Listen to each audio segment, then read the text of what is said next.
salatan wa salaman ala nabiyyina Muhammad sallallahu alaihi wasallam alladzi la nabiyya wa la rasulahu ba'da, amma ba'. Ayyuhal ikhwah yang dirahmati oleh Allah Subhanahu wa taala, pada kesempatan kali ini saya akan memaparkan tentang bagaimana cara dalam berdagangnya Rasulullah Sallallahu Alaihi Wasallam. Ikhwah yang dirahmati oleh Allah Subhanahu Wa Taala, kita semua mengetahui bahwasannya salah satu julukan yang diberikan oleh penduduk Mekah kepada Rasulullah Sallallahu Alaihi Wasallam adalah Al-Amin, karena beliau dikenal dengan orang yang sangat jujur dalam muamalah kesehariannya, tidak terkecuali dalam hal berdagang. Nah, dalam perdagangan Rasulullah dikenal dengan orang yang tidak pernah menutupi aib dari barang dagangannya. Jadi Rasulullah saat berdagang, apabila dagangannya itu kualitasnya sangat buruk atau dikatakan kurang bagus, maka Rasulullah menjelaskan kepada pelanggannya dengan sejujurnya, dengan apa adanya, tidak menambah-nambahinya dan tidak pula menguranginya.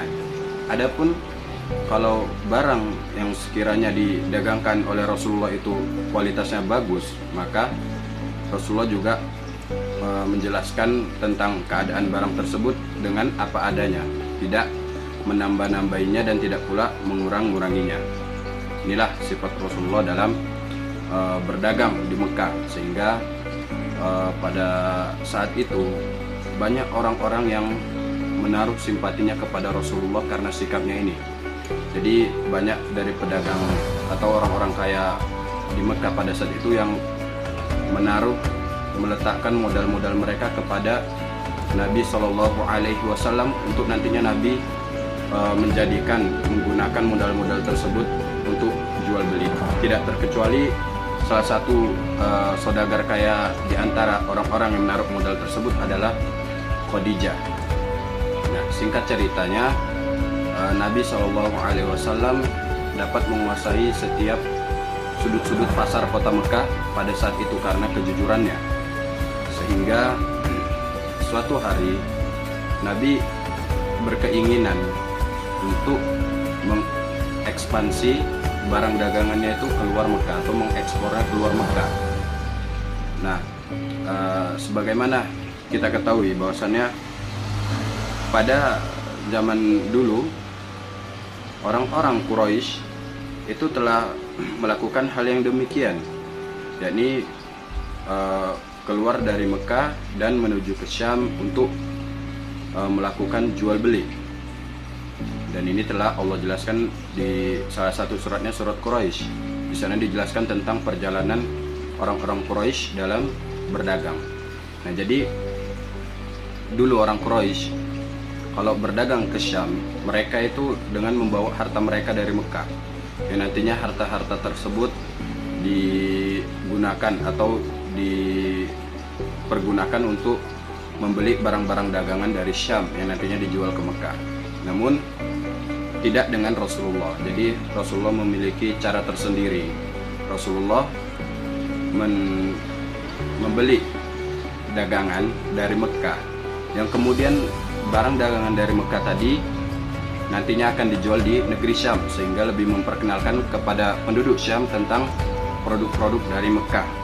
Jadi Rasulullah berihlah berdagang ke Syam, tidak membawa harta tapi membawa barang dagangan dari Mekah. Nah, sesampainya di Syam, Rasulullah melakukan hal yang sama dengan apa yang ia lakukan ketika berdagang di Mekah. Jadi Rasulullah bersifat jujur terhadap barang dagangannya, kemudian bersikap ramah, mudah berinteraksi, mudah berbaur dengan orang-orang Syam yang padahal sebelumnya mereka itu tidak dikenal sama sekali oleh Rasulullah SAW. Sehingga dengan akhlaknya ini tadi, dengan mudahnya berinteraksi dengan orang lain, banyak orang-orang Syam itu yang bersimpati dengan Rasulullah SAW, sehingga membeli barang dagangannya, kemudian mudah atau suka berinteraksi dengan beliau. Nah, inilah yang menjadi daya tarik tersendiri terhadap Rasulullah SAW. Nah, kemudian ketika barang Rasulullah ini tadi telah laku terjual di Syam, Rasulullah sebagian hasil jualannya tadi Rasulullah sedekahkan untuk fakir miskin. Nah, sebagian yang lain yaitu Rasulullah belikan barang dagangan dari Syam yang kemudian nanti Rasulullah jual ke Mekah, hingga keuntungan beliau berlipat ganda. Nah, kemudian yang tidak kalah penting dalam cara berdagang Rasulullah adalah sebagaimana yang dituturkan oleh hamba sahaya milik Khadijah, yakni Maisarah, yang menemani Rasulullah dalam kafilah dagangnya.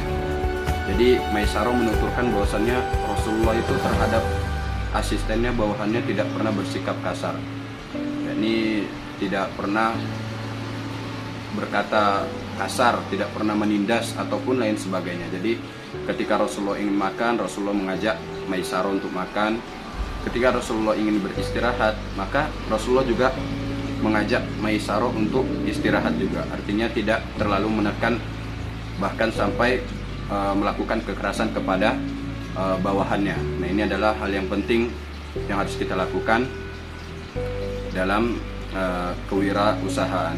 Nah, jadi sekiranya dari pemaparan ini kita dapat mengambil intisarinya. Yang pertama, modal utama dalam berusaha adalah kejujuran. Nah, karena kejujuran kita tadi lah yang akan menarik simpati orang-orang untuk bermuamalah kepada kita. Yang kedua adalah bersikap ramah, kemudian menjaga hubungan antara pelanggan kita, sebagaimana yang dilakukan Rasulullah kepada para pedagangnya.